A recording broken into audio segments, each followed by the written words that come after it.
విద్యా విధానంలో doctor BR Ambedkar open university దేశంలోనే మొట్టమొదటి సార్వత్రిక విశ్వవిద్యాలయం. దాదాపు 2.5 దశాబ్దాలుగా దూర విద్యా విధానం ద్వారా కంప్యూటర్ కోర్సును అనుసంధానం చేస్తూ BA, B.Com, B.Sc డిగ్రీ కోర్సులను అందిస్తోంది. పోస్ట్ గ్రాడ్యుయేషన్ స్థాయి, డిగ్రీ, డిప్లొమా స్థాయి కోర్సులను ఔత్సాహికులైన విద్యార్థులకు అందిస్తోంది. డాక్టర్ బిఆర్ అంబేద్కర్ సార్వత్రిక విశ్వవిద్యాలయం స్థానికంగా స్వయం బోధనా పద్ధతిలో ముద్రణ రూపంలో రూపొందించిన కోర్స్ మెటీరియల్ అందిస్తోంది. కోర్స్ మెటీరియల్ అధ్యయనానికి సహకరించే విధంగా రేడియో, టెలివిజన్ పాఠ్యాంశాల ఆధారంగా కార్యక్రమాలు ప్రసారం చేస్తోంది. అధ్యయన కేంద్రాల ద్వారా ఏర్పాటు చేసే సలహా సంసర్గ తరగతులు, సైన్స్ ప్రాక్టికల్ సౌకర్యాలు విద్యార్థులకు స్వయం అధ్యయనానికి ఒక చక్కటి అవకాశం. ఇవి విద్యార్థి సమీపంలో ఉండే అధ్యయన కేంద్రం నుంచే పొందొచ్చు.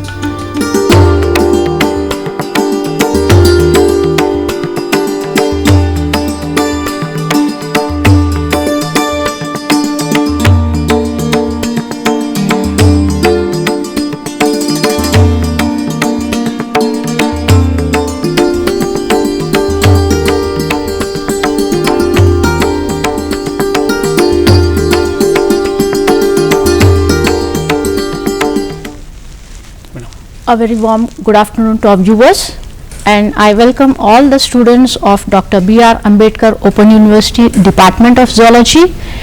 Today's topic on our teleconference is about endocrine system. Endocrine system, which is a very interesting and an important topic for our today's class. It's because our system is controlled by not only the neurotransmitters or the nervous system, but also by the endocrine system. And as I said, it is an interesting topic. The complete glands will be discussed with Dr. G. Sridhar sir, who is an assistant professor contract from University College of Women's, Osmania University, Hyderabad. Now, this topic will be interesting for B.Sc final year and M.Sc first year students, as the topic has been asked on our entrance exams also recently, which we had for different types of exams. We had 3 or 4 questions related to endocrine system. So, if the students have any doubts during our introduction and during our discussion, you can call upon to the numbers that have been given below: 040-270-31431-32 and 33. So, you can call upon to these numbers and ask any doubts related to our topic for today. So, coming to endocrine system. Now, what is this endocrine system? It's a network of glands in our body that make up the hormones which target the cells. Now, endocrine system is one which maintains the homeostasis in our body. When I am saying homeostasis, it stabilizes different types of the target cells which is useful for our body. Now, how is this homeostasis gained? It's because of the hormones released by these glands. As I said, endocrine system is a network of glands that releases specific hormones on the specific target cells. Now, what is this glands? These glands are nothing but those which produce or secrete these hormones which target that particular tissue or organs. Now, these hormones which are also which are produced by these glands, this is the one which gives us the homeostasis, or it can also be called as chemical messengers, that is messages given from one part to another part. That is, the hormones which are produced from one cell can be targeted to the neighboring cells, or it can also be targeted to the distant organs. How are they done? The hormones are secreted into the neighboring cells, and this neighboring interstitial cells is taken up by the blood capillaries, and from the blood capillaries it is gone into the circulation, and from the circulation the hormones reaches our target cells for the production of that particular or activation of that particular hormones. Now, these hormones can be of 3 types. They can be protein derivatives or the amino acid derivatives, they can be peptide derivatives, and they can also be steroid derivatives. The proteins The amino acid derivatives, these are the examples of epinephrine and norepinephrine, whereas the peptide ones are the ones that releases oxytocin and vasopressin. Vasopressin is nothing but antidiuretic hormones. Then we have the steroid hormones. The name itself tells us steroids means lipid derivatives of the cholesterols. That is, they produce this aldosterone, the estrogen, the progesterone and testosterone.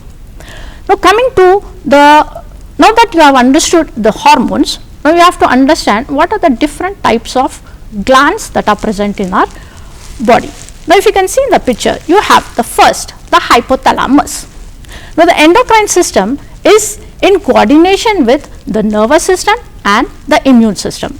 Now what is the difference between these three systems? The nervous system is the one that gives us an instant reaction. That is, the moment the neurotransmitters are released, it reaches the target organ and gives us that instant action. Now, whereas the immune system takes a little bit of time, which takes care of the immune system, that is the production of your WBC in our body. Now, what does this endocrine system do? The endocrine system releases slowly and the activation is slow over a period of time. Now, what are the parts of the endocrine system? First one, we should not forget the hypothalamus. The hypothalamus that you find at the base of the brain is just beside to the thalamus region. Now, behind this hypothalamus is your pituitary glands, and behind this pituitary gland you have the pineal gland. Now, these three glands are very important, which are present in the brain. Now, after that you have your thyroid gland, which is present in the neck region. The thyroid gland is again made up of bilobed structure, which is in contact with the isthmus, that is a skin which surrounds them, which controls or keeps them in close contact by isthmus. Now, after this thyroid, you have another 4 lobes called parathyroid gland, which are present on the behind of the thyroid glands. Then coming below is our lungs, and in between the lungs you have the thymus. Now, the thymus, the name itself tells that it produces the T cell for the immune system. Now, after that you are talking about the pancreas. Now, where do you find the pancreas? It's just beside the stomach region, which opens up into the first GI tract, that is the duodenum. Now, we all know what are the pancreas and what are the hormones that are secreting them. We will be discussing all this in detail with the help of Dr. Sridhar sir. Now, after that pancreas, you have the adrenal glands. The adrenal glands which are present above the kidneys, 2 adrenal glands on either side. Then after that you have the gonads, that is, which produces the estrogen, progesterone in the females and testosterone in the male. So, these are the different types of glands that we have, and each one has specific target. Now, when we are talking about these targets, the secretion is, as I said, can be endocrine in nature, paracrine in nature and autocrine in nature. The endocrine, as we discussed, the hormones are released into the periphery of this cells, and from there it enters into the blood circulation. From there it reaches the target cell. Now, what is this paracrine? Paracrine is releasing of one cell from one cell, the hormones from one cell targets the adjacent cell, is a paracrine system. And what do you mean by autocrine? Self. The released target transmitter affects its own cell. Now, you find this autocrine mostly in the nervous system, where the neurotransmitters are given, that is acetylcholine esterase. The acetylcholine is activated as autocrine system. Now, with this basic information, we will start with what is hypothalamus and what is its importance. The detail will be given by Dr. Sridhar sir. Sir, can you please talk about this hypothalamus and the pituitary gland and what are its importance? Yes, ma'am. Okay. As madam said, that madam has given the brief introduction with regard to the endocrine system and different types of chemical messengers released by the different types of glands, as what is that autocrine, paracrine, mesocrine, like endocrine. Then after that, madam given the list of endocrine glands which are present in the mammalian or human beings or mammals or different types of vertebrates. Then first we will discuss about the pituitary gland. After that, we will discuss about the hypothalamus, which is very important gland, which is especially which is having the role of maintaining the different types of metabolic reactions in view of homeostatic mechanisms, which is maintaining our body in a constant process that is called as homeostatic process. As madam said, that first we will discuss about the pituitary gland. Pituitary gland is a master gland which is present in the brain region, especially if you see the anatomical structure or anatomical view of the pituitary gland. Pituitary gland situated in the sella turcica region, or you can also call as hypophyseal foci. That means, if you see the brain region, you will find the thalamus, then hypothalamus. Below the hypothalamus, you will find a bone that is called as a sphenoid bone. On the sphenoid bone, the sphenoid bone will be like this. On the sphenoid bone, you will find a groove-like structure. This groove we are calling as sella turcica. On this sella turcica, you will find a small 500 mg length, like a peanut-like structure, that is called as pituitary gland. This pituitary gland attaches to the brain or hypothalamic region like with a stalk-like structure, that is called as infundibulum. This is the anatomical view or anatomical structure of the pituitary gland you will find in the brain region. Then you can also call this pituitary gland as master gland. We will discuss after this. Then if you see that pituitary gland is having the different types of parts and different types of regions. Basically, the pituitary gland has classified into two regions, that is called as anterior pituitary gland and posterior pituitary gland. Then once again, this anterior pituitary gland, they have classified or they have divided into three regions, that is called as pars digitalis, pars tuberalis and pars intermedia. Then the next region, that is called as posterior pituitary gland. This posterior pituitary gland you can also call as pars nervosa. Then first we will discuss about the anterior pituitary gland.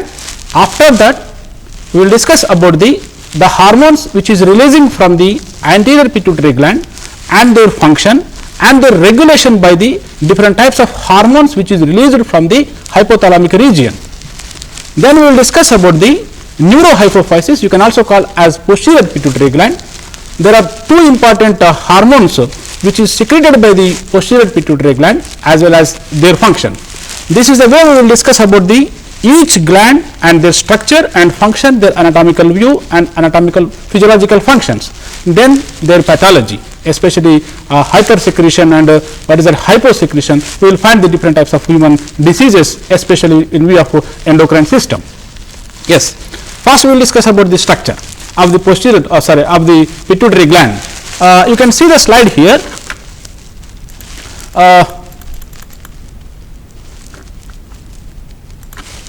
Mainly the pituitary gland, you will find anterior pituitary gland.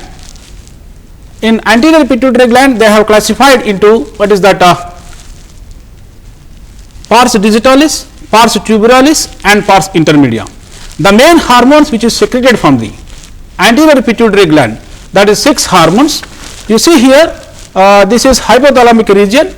Below the hypothalamic region, there is a infundibulum, a stalk-like structure, a small structure. Then you will find pituitary gland. I am exposing with the green color. Like this, you will find the structure. Then they have divided this anterior pituitary gland into 3 regions. That 3 regions, you can also tell that. Yes, this slide. Pars digitalis, pars tuberalis, pars intermedia. The main endocrine function with relation to the pituitary gland you can find in the pars digitalis region as well as anterior pituitary gland. Mainly the anterior pituitary gland secreted 6 hormones. These 6 hormones can regulate or stimulate or control the other endocrine system or other endocrine glands like thyroid gland, like adrenal gland, like what is that reproductive glands like ovary and testis, that is gonads. That's why we are calling this anterior pituitary as well as pituitary gland as master gland of the endocrine system or orchestra of the endocrine system. Then you see what are the hormones which is secreted, as we have discussed just now, the 6 hormones which is secreted by the anterior pituitary gland. The first 2 hormones which is non-endocrine target, I mean to say that they are not stimulate any other endocrine glands like what is that growth hormone as well as prolactin. These two hormones, that is growth hormone and prolactin hormone, they cannot target any other endocrine glands.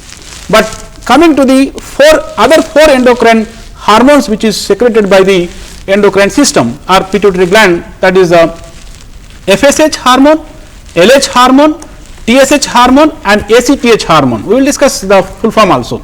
FSH means follicle stimulating hormone. This follicle stimulating hormone can activate the gonads. Then what is the main function of this follicle stimulating hormone? The name itself is explaining you. Follicular stimulating hormone means, for example, if you take the ovary in the female reproductive system or female gonad system, every month one egg will be developed in the menstrual cycle of the human female. I mean to say that after the birth, more or less you will find the 60 to 70,000 of the gonads or eggs or primary follicles are in the germinal epithelium of the female ovary. But why only one egg will be developed as a Graafian follicle or a developed egg? Because of the FSH hormone concentration which we are finding in the bloodstream, which is secreted from the anterior pituitary gland. That means every month one egg will be developed under the influence of the follicle stimulating hormone. This is about the FSH hormone, which is the steroidal hormone. Then coming into the LH hormone. The LH hormone means luteinizing hormone. Luteinization means popping out of a developed egg from the Graafian follicle. This is called as luteinization. This hormone is also secreted from the anterior pituitary gland. Then these are the two hormones, that is FSH and LH, which can stimulate the gonads. This is in view of male, in view of female, as well as in view of male. It is also useful for the development of the spermatozoa or spermatic cells or male reproductive secondary sexual characteristics in view of male, as well as testes. Then coming into the other two hormones which is secreted from the anterior pituitary gland, that is called as TSH. TSH means thyroid stimulating hormone. Thyroid stimulating hormone which is secreted by the pars digitoris region of the anterior pituitary, then which can activate the thyroid gland which is present in our neck region, as madam said that below the larynx region where we are finding in our neck region. Then the role of TSH. The TSH hormone is released from the anterior pituitary gland, then enters into the bloodstream by the plasma proteins, carried by the plasma proteins to the target region, that is called as the thyrotropic cells which is present in the thyroid gland. Then the thyrotropic cells will be activated, then the hormones which is present in the thyroid gland which will be secreted like thyroxine, that is the T3 and T4 hormones. That is the main role of the TSH. Then coming into the other hormone, that is called as ACTH, that means adrenocorticotropic hormone. Adrenocorticotropic hormones means mainly this hormone can activate the adrenal gland, like what is the TSH is activating the thyroid gland, like ACTH is activating the adrenal gland which is present on the anterior position of your kidney.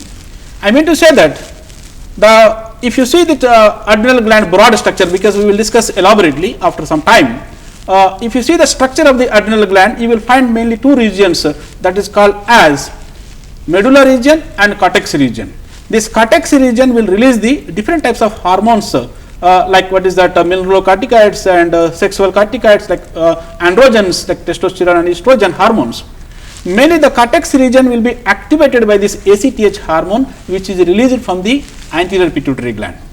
That's why the four hormones like FSH, LH, ACTH and TSH hormones, they are activating the other endocrine system. That's why we are calling these four hormones as tropic hormones. Tropic hormones mean the hormones which is stimulating the other endocrine system.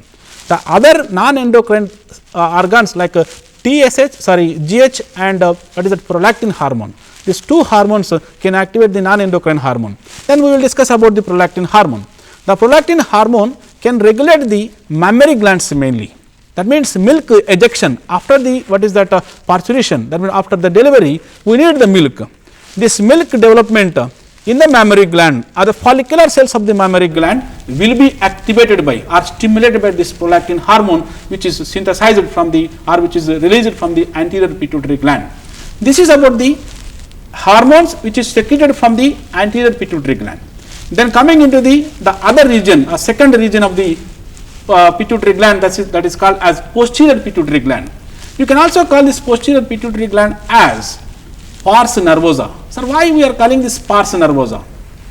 Because mainly this posterior pituitary gland under the control of hypothalamic region. Because the hormones which is secreted by this posterior pituitary gland, just now madam said that oxytocin and vasopressin. You can also call this vasopressin as ADH. We will discuss why we are calling this ADH as vasopressin we are calling as ADH. First we will discuss about the oxytocin.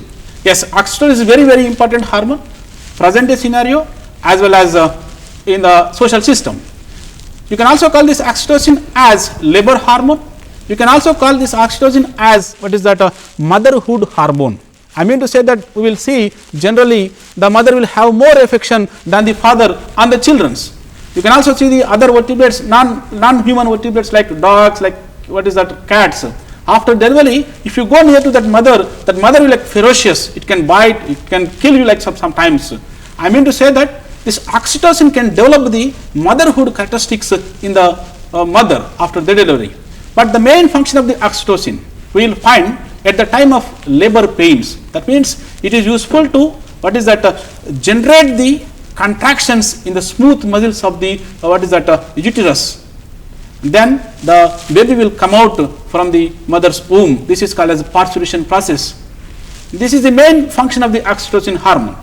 Some extent this oxytocin also useful for the development of lactogenesis. I mean to say what is prolactin function. Okay, prolactin is synthesis of the milk, but oxytocin is ejection of the milk from the mammary glands. This is the difference between the oxytocin and prolactin, because many times they are asking the questions in competitive exams, especially for applied science students. What is the difference between the prolactin and oxytocin? Then coming into the next hormone, that is called as vasopressin. Yes, I mean to say that just now madam said that vasopressin hormone you can also call as ADH. That means anti-diuretic hormone. That means we will take like more or less 5 liters of water every day, 4 to 5 liters of the water every day. But if you find the glomerular filtrate, that means the kidney will filter our blood, it will filter the volume of the glomerular filtrate like more or less 70 liters. But every day we will urinate only 1.3 to 1.5 liters of the urine. So what will be happening this 70 liters of the water? Why we are only releasing or excreting only 1.3 to 1.5 liters of the water? What are the amount of the water where it is going? Mainly this vasopressin. This vasopressin is useful for the reabsorption of the glomerular filtrate or the water which is filtering by the kidneys from the renal tubule. That's why we are excreting the 1.3 liters or 1.5 liters of the urine, a concentrated urine from our kidneys. That's why we are calling this anti-diuretic. Diuretation means lossing of more water, lossing of more urine. This is called as that's why we are calling, as Mason just now said, that ADH. And there will be a problem we will find if you see the pathophysiology of the pituitary gland. If it is not growth hormone is useful for the development of the muscles, development of the tissues of different types of body organs. If the growth hormone is high, you will find a disease that is called as acromegaly. Then if you are finding the low secretion, that is called as dwarfism. Then if you are finding the less concentration of the ADH hormone, then there will be a important disease we can discuss, that is called as diabetes insipidus. Diabetes insipidus. This is about the importance of the pituitary gland, the hormones and their function.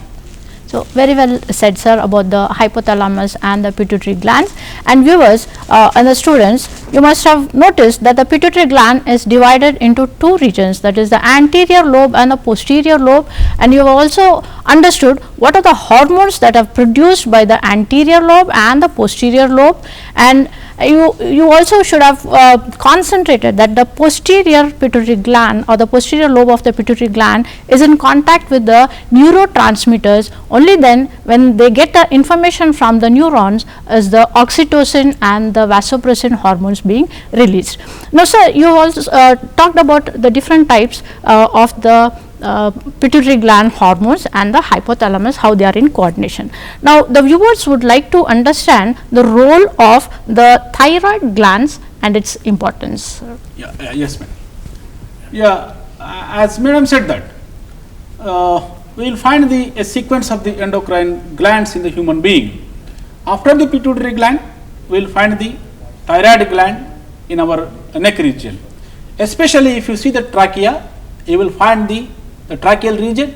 Below the tracheal region, we will find the larynx.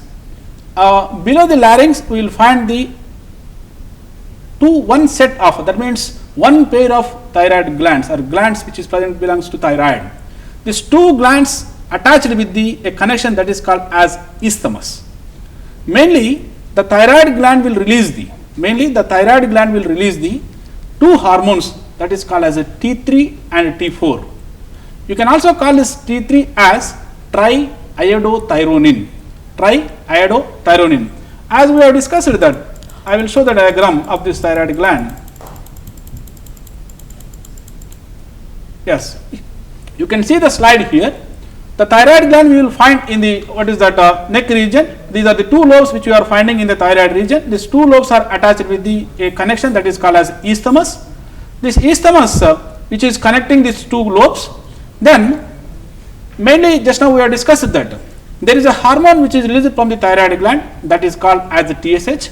This TSH released from the anterior pituitary gland and reaching to the bloodstream through a carrier proteins which is present in the bloodstream reach to the thyroid gland, and there are some of the receptors which is present in the thyroid gland cell membrane that is called as thyroid gland stimulating receptors.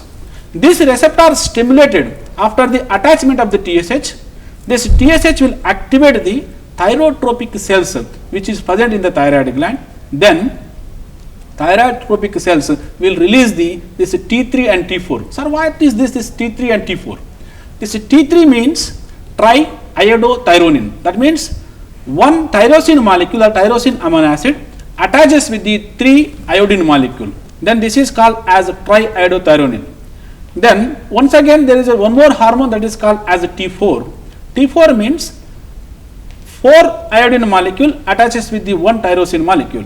Now this is called as 4 iodine molecules. If it is present, that is called as iodine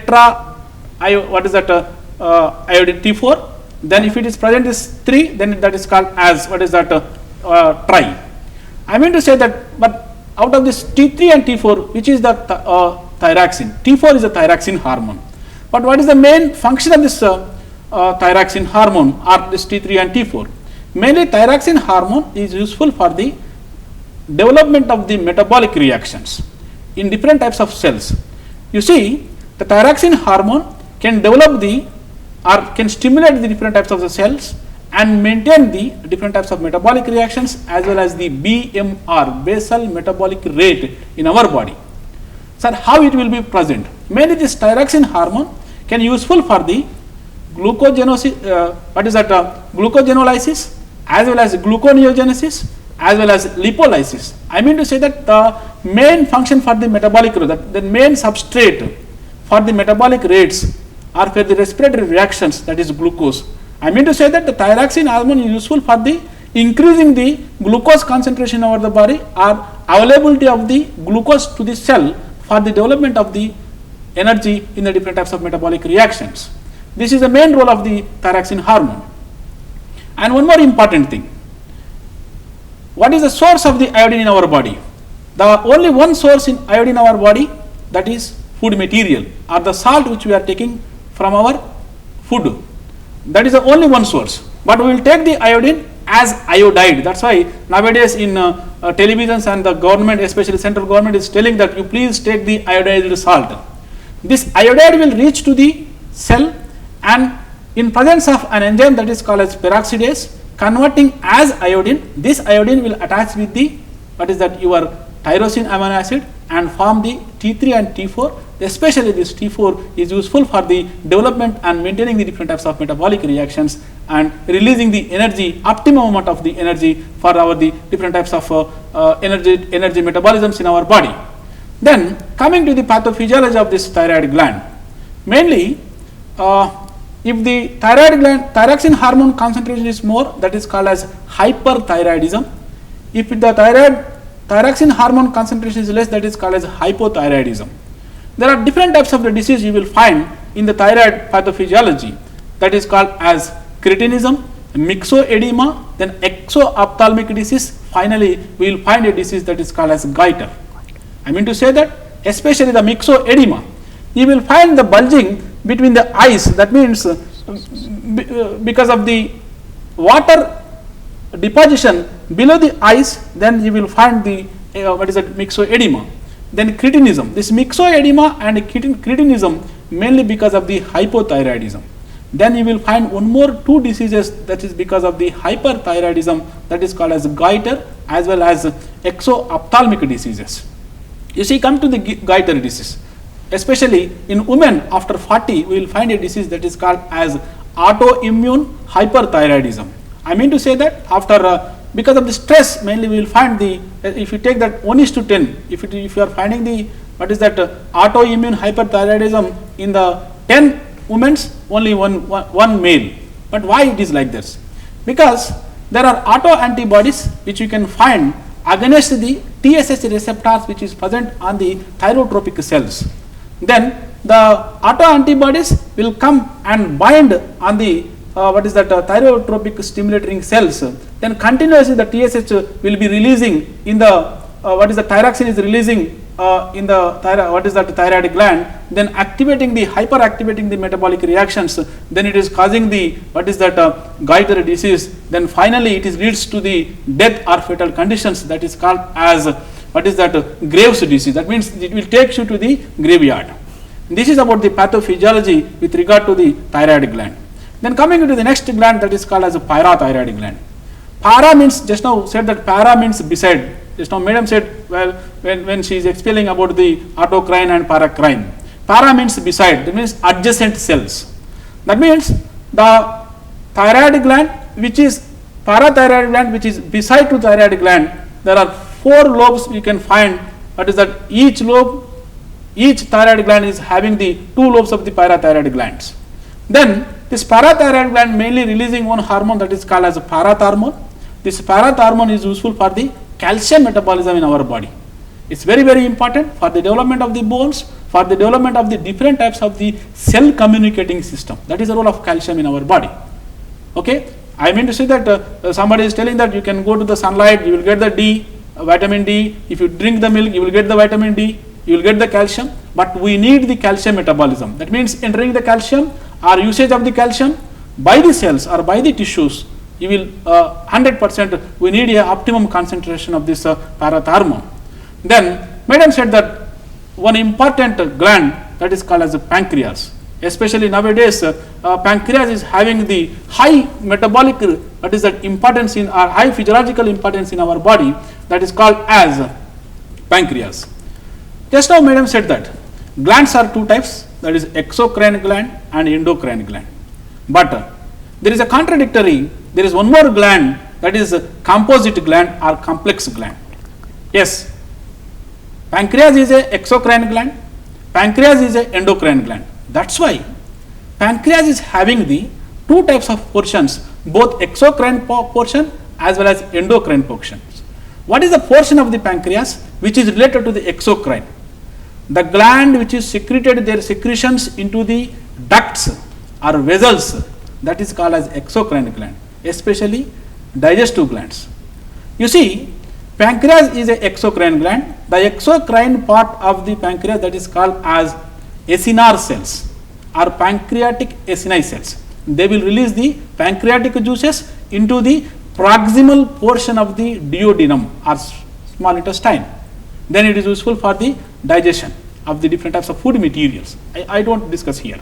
Then coming to the endocrine portion of the pancreas, there are group of cells which is present in the pancreas, somewhere not like acinar cells, very less amount, but group of cells. That is called as islets of Langerhans. The cells has discovered by Langerhans, that's why we are calling as islets of Langerhans.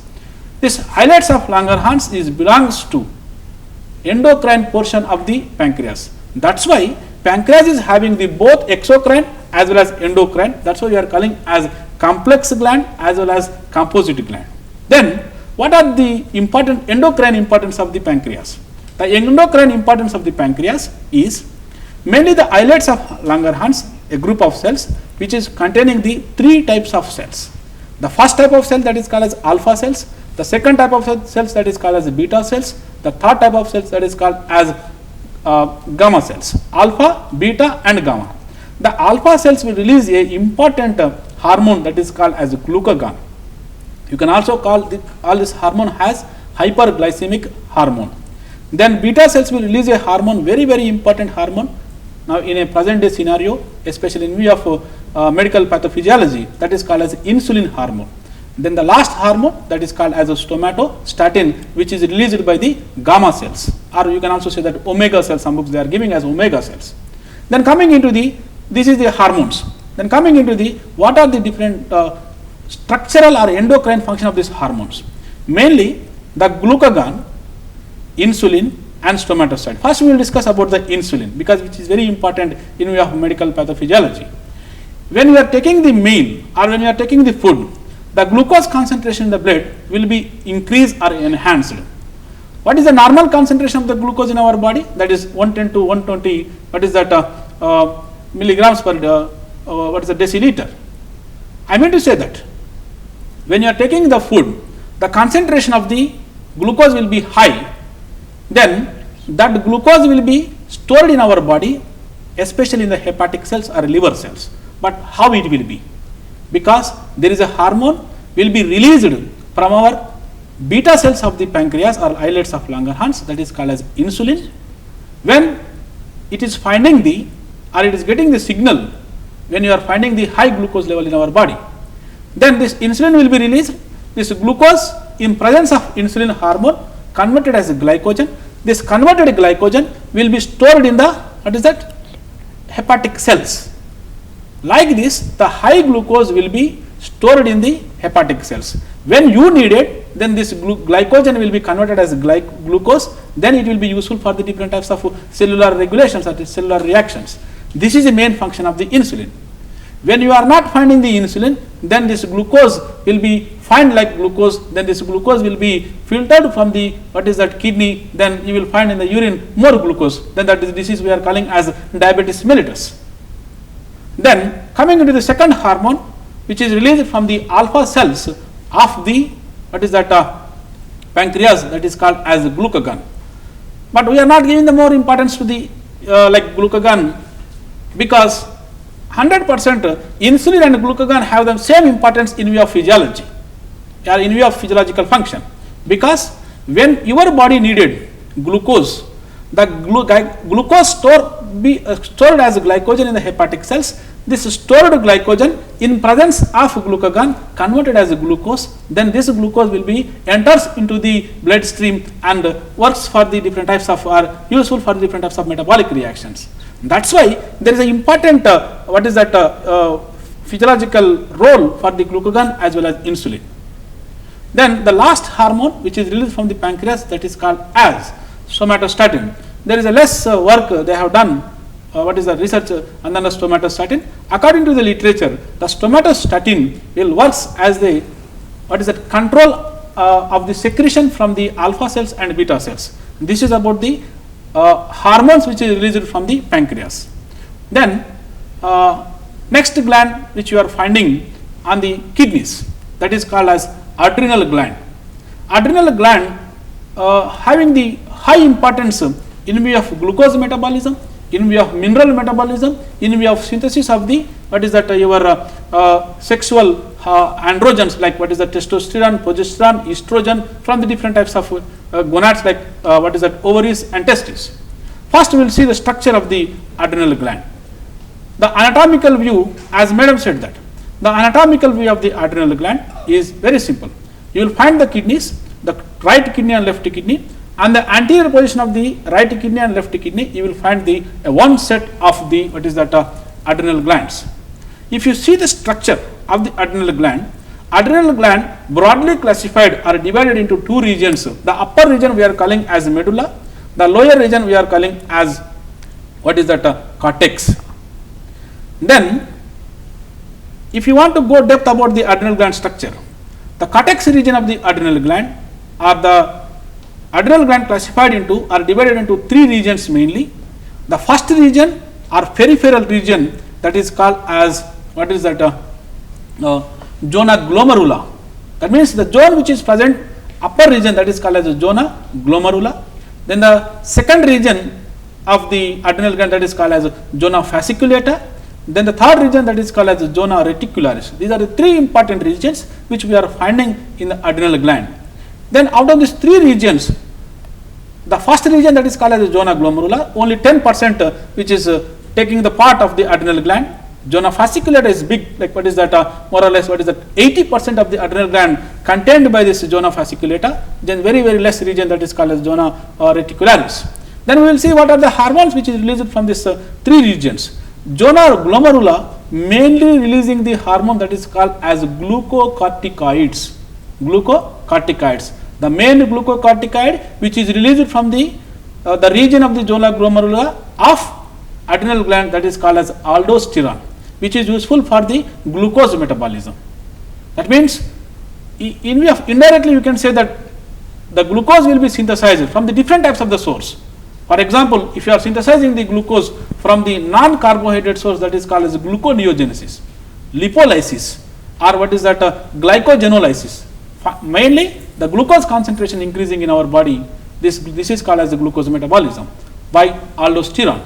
Then the second hormone which is released from the what is that zona fasciculata, that is called as mineralocorticoid, you can also call as cortisol. The mineral concentrations, especially sodium, potassium, calcium, all these minerals which is present in our body mainly maintained by this corticocorticoid, that is called as cortisol or cortisol. Okay, these are the important thing. There is one important disease you can find in view of glucocorticoids, that is called as Addison's disease. Because you see, when glucose entering into the cell, it needs a importer, it needs a carrier, that is a sodium. I mean to say that when there is a low concentration of your aldosterone, then sodium accumulation, that means sodium reabsorption from the renal tubule will be very less, then it is causing a disease that is called as Addison's disease. This is very important disease in view of pathophysiology with relation to the adrenal gland. Then coming into the last region, that is called as zona reticularis. The zona reticularis will be releasing the sex corticoids like androgens. That means the hormones which is released from the gonads, some extent will be stimulated by these corticoids, and just now madam said that some steroidal hormones, especially the androgen hormones, like what is that these hormones, mainly what is that steroidal hormones. Broadly you can say that adrenal gland also releasing the two hormones, that is epinephrine and norepinephrine, or adrenaline or noradrenaline. For example, if I am seeing a snake, some persons will go and kill the snake, but some persons they will see afraid and what is that they will go far from the snake. That's why one hormone that is called as adrenaline, like 3F hormone, that is fight, flight and fear. That's why this 3F hormone we are calling this hormone. This is a very important hormones which you can find like adrenaline and non-adrenaline. Some extent we will also discuss this epinephrine, non-epinephrine in view of parasympathetic system in a nervous system. This is about the main endocrine glands which you are finding in our body.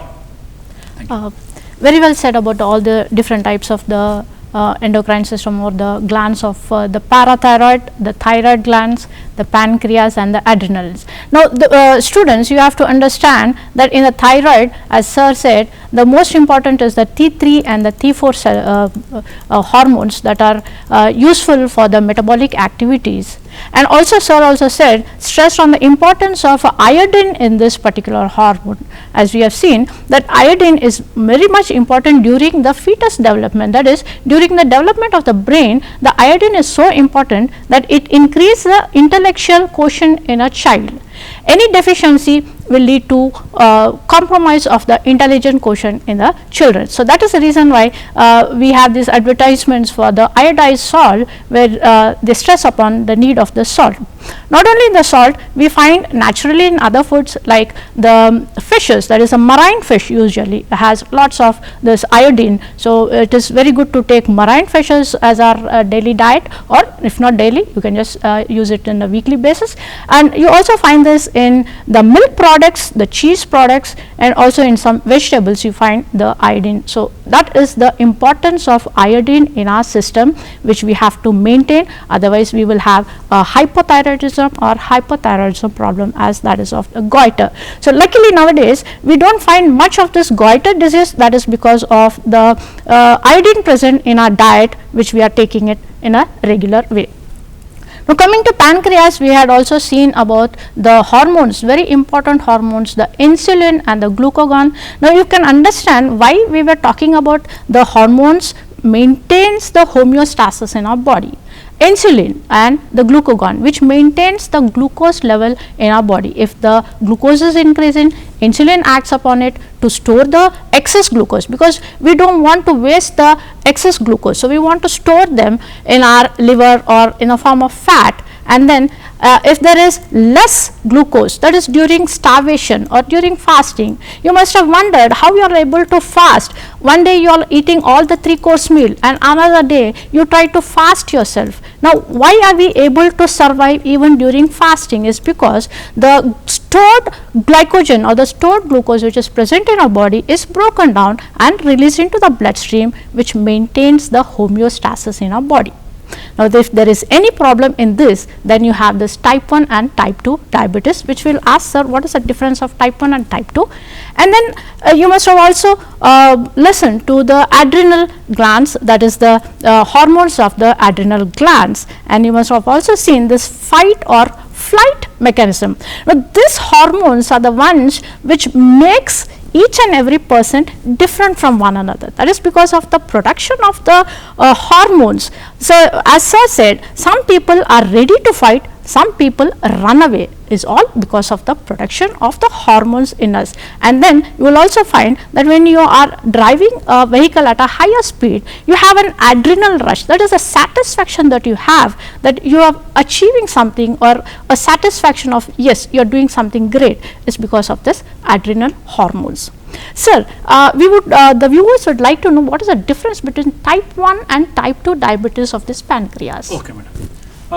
Nowadays we are finding the two types of mainly more or less 20 to 25% of the worldwide population suffering with the diabetes mellitus or diabetes. Mainly the diabetes means increasing the glucose concentration in the blood. It is about like 300 or to 400, or some extent, some also you can also find the for 500, 600, then leading to different types of malfunctions or physiological pathophysiology in our body. And then coming into the classification of diabetes mellitus. Diabetes mellitus is classified into type 1 diabetes and type 2 diabetes. First we will discuss in whom we will find the type 1 diabetes and type 2 diabetes. Type 1 diabetes we will find in the juvenile diabetes. You can also call as a juvenile diabetes. That means genetically you will find this disease. Then type 2 diabetes, you can also call the onset, like in view of age or in view of our physiological role in our body, then exercise. If you are not doing exercise, if you are lethargy, if you have hypertension, it is causing after 40 or after 45, nowadays after 35 also, because of stress, we are finding a disease that is called as type 1 diabetes. Then coming into what is type 1 diabetes. Type 1 diabetes you can also call as IDDM, that means insulin dependent diabetes mellitus. Sir, what is this insulin dependent diabetes mellitus? That means the diabetes mellitus which is causing because of the low concentration of insulin in the bloodstream. Why you will find the low concentration of the what is that insulin in our bloodstream? Mainly, just now you can also call this type 1 diabetes as autoimmune type 1 diabetes. There are some auto antibodies which is released from our body, then targeting the beta cells and distracting the beta cells. Then in islets of the Langerhans, the number of the what is that insulin producing cells, that is called as the beta cells, will be decreased. When the beta cells number is decreasing, obviously the concentration of the insulin will be decreased in our bloodstream, then which is causing a what is that hyperglycemic what is that level or hyperglycemic disease in our body, that is called as a type 1 diabetes. That means this is directly having the relation with your insulin concentration. That is why this is called as insulin dependent diabetes mellitus. This is called as a type 1 diabetes. Then coming into the type 2 diabetes, the classification based upon the concentration. You see, in type 2 diabetes mellitus individuals or human beings, you will find the optimum number of or normal number of the beta cells and optimum concentration of the insulin, but some of the cells especially having the resistance against the insulin. That means every cell having the insulin receptors, the insulin will come and bind to the cell, then it will open the glucose and it will take the glucose uptake and convert the glucose into glycogen. But if there is no receptor, then what will be happen? You have the money, but the money does not have the what is that importance, then there is no use with that money. Like that, you will be having the optimum concentration of the insulin, but the receptor which is present on the cell, if it is not what is that activated or stimulated by that insulin, there is no use of that insulin. That is why this is called as non-insulin dependent diabetes mellitus. You can also call as what is that type 2 diabetes. Mainly you will find this type 2 diabetes in the old age people like 40, 45 because of their what is that physiological roles in the normal general what is the daily functions. This is the difference between the type 1 and type 2 diabetes. Sir, and after this we will have to discuss even about the hormones of the gonads. Yes, so if you can just briefly explain to us what are the importance. Yes, thank you. You see, nowadays which is very important in the especially not only in the endocrine system, in reproductive physiology we will also find this gonads. There are two types of gonads.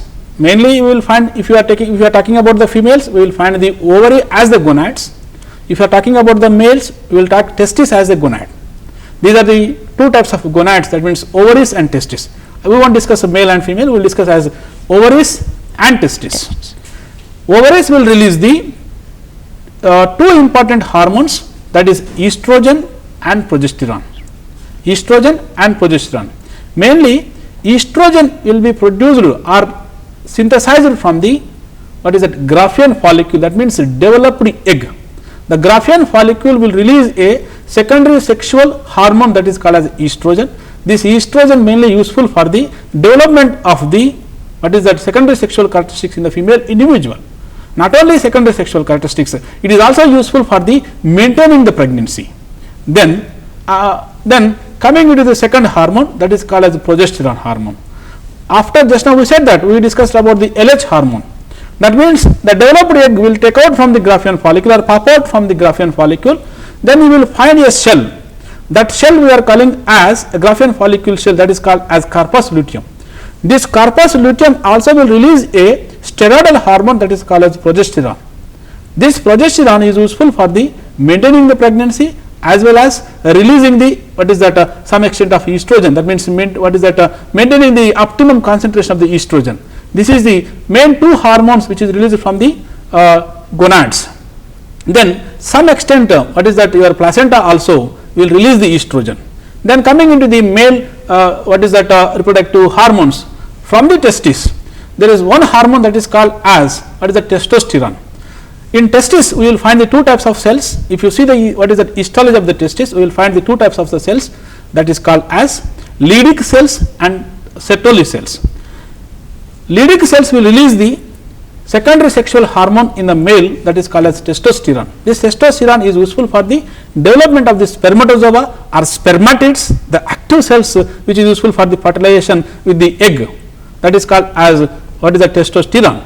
Then what is the function of this Sertoli cells? Sertoli cells is useful for the nourishment of the developing what is that Leydig cells. These are the one hormone which is released from the what is that in male. This is about the what is that reproductive hormones or gonads in view of endocrine physiology. So very quickly we would like to have an importance of the thymus and the pineal gland. Yes, very yes. quickly, sir. Thank you. You see, the pineal gland you can find in the brain region beside your thalamic region or hypothalamic region, that is called as pineal gland, a small structure. The pineal gland you can also see what is that in the last slide I kept that, you see that is the pituitary gland in the thank you slide. Beside the pituitary gland you will find the pineal gland. Pineal gland will release a hormone that is called as melanin, very important hormone. Melanin is useful for the maintaining the circadian rhythms. If you see the birds or if you see the human being, we will wake up at 6 o'clock and we will sleep at 9 p.m. We will wake up at 6 a.m. and we will sleep at 9 p.m. That means this maintaining the 24-hour cycle in our body, mainly because of this is called as a biological cycle, mainly because of this pineal gland, that is hormone that is called as melanin. Then as you said that, coming into the thymus, I think in introductory part you said about the anatomical view of the thymus gland. Thymus gland mainly you will find in the mediastinum region. That means the thorax region is what is that classified into two regions, especially below the pelvic what is that your clavicle region, this is called as mediastinum region. This mediastinum region having the thymus will release a important gland that is called as the thymosin, which is useful for the development of the different types of immune cells. This is about the thymus. So viewers, you have understood what is the importance of the pineal gland and the thymus. The pineal gland, which is important for the production of the melatonin, that is our biological clock, the day and night clock. When the stimulus is coming towards our eyes saying that it is dark, now you are going to sleep, is when the production of the melatonin occurs, and that is when the body wants to sleep and take rest. So that is the importance of the pineal gland. And as I said, the thymus gland, the importance of the thymus gland is the maturation of the T cells. Now you have understood in the immune system we have B cells and the T cells. The cells that are produced from the bone marrow, B cells are the ones that remains in the bone marrow and goes for the WBC activation, whereas the T cells are the very specific cells which have to act on the specific antigens.